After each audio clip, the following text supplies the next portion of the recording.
যে দোয়া পড়লে আল্লাহ চিন্তা মুক্ত করে দেন, বিপদ মুসিবত ও নানা চিন্তা পেরেশানি থেকে মুক্ত থাকতে আল্লাহ তাআলার কাছে দোয়া করার বিকল্প নেই।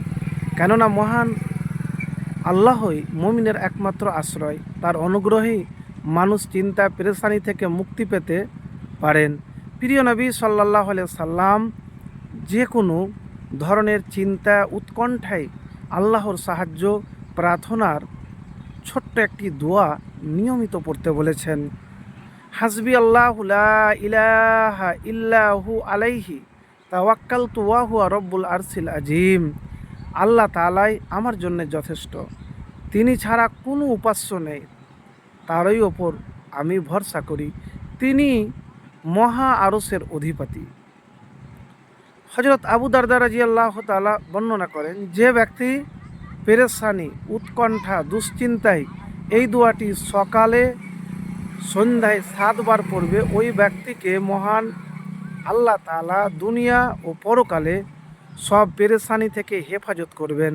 আবু দাউদ শরীফ 5083, কানজুল উম্মাল 5011। তো ছোট্ট ও সহজ একটি দোয়া, মূলত এটি হলো আল্লাহ তাআলাকে সর্বস্থায় নিজের জন্য যথেষ্ট মনে করা। আর যে ব্যক্তি আল্লাহ তাআলাকে নিজের জন্য যথেষ্ট মনে করে, তার জন্য দুনিয়ায় যেমন পেরেশানি উৎকণ্ঠা থাকে না, একইভাবে পরকালেও তার বিপদ মুসিবতের ভয় নেই। আল্লাহ তাআলা মুসলিম উম্মাকে বিপদ আপদে অগাধ আস্থা ও বিশ্বাসের সঙ্গে তাকে যথেষ্ট মনে করার এবং উল্লেখিত দোয়াটি পড়ার তৌফিক দান করেন, আমিন। তো প্রিয় ভাই আমার, যারা খুব টেনশনে আছেন, খুব পেরেশানিতে আছেন, কষ্টে আছেন, সকালে 7 বার পড়বেন আর বিকেলে 7 বার পড়বেন এই দোয়া। আল্লাহর প্রতি যদি ভরসা করতে পারেন না, তাহলে আপনি যা চাইবেন নেক উদ্দেশ্য থাকতে গেলে সেটাই পাবেন। কেন জানেন? ভরসাটা যদি আল্লাহর উপরে হয়, তাহলে আর দুনিয়াতে কিছু লাগবে না। মুখে বলা খুব সহজ যে ভরসা, কিন্তু ভরসা রাখাটা খুব কঠিন। তো দোয়াটি আবারও আপনাদেরকে বলছি, যদি না জানেন তাহলে দোয়াটি স্ক্রিনে দিয়ে দেওয়া থাকবে, মুখস্থ করে নেবেন। হাসবি আল্লাহু লা ইলাহা ইল্লাহু ওয়া আলাইহি তাওয়াক্কালতু ওয়া হুয়া রব্বুল আরশিল আজিম। হাসবি আল্লাহু লা ইলাহা ইল্লাহু ওয়া আলাইহি তাওয়াক্কালতু ওয়া হুয়া রব্বুল আরশিল আজিম। অর্থ হলো, আল্লাহ তাআলাই আমার জন্য যথেষ্ট, তিনি ছাড়া কোনো উপাস্য নেই, তারই ওপর আমি ভরসা করি, তিনি মহা আরশের অধিপতি।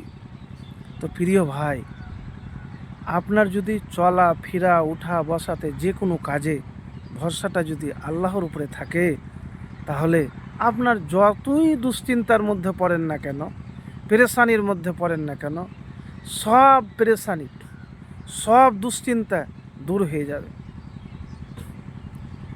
আর একটি কথা হলো, যখনই কোনো রকমের দুশ্চিন্তা পেরেশানি কষ্টই পড়বেন, দোয়া করা বাদ দিবেন না। পেলেও দোয়া করবেন, না পেলেও দোয়া করবেন। আল্লাহ যখন আপনাকে দিতে লাগবে না, তখন আপনি কল্পনাও করতে পারবেন না। হতাশ হবেন না, নিরাশ হবেন না, আল্লাহর প্রতি ভরসা রেখে সব কাজে আর এই দোয়াটি সকাল সন্ধ্যায় 7 বার করে পড়ুন। দুশ্চিন্তা পেরেশানি সব ইনশাআল্লাহ দূর হয়ে যাবে। জীবনে যা লাগবে সেটা এমন জায়গা থেকে আসবে, কল্পনা করতে পারবেন না।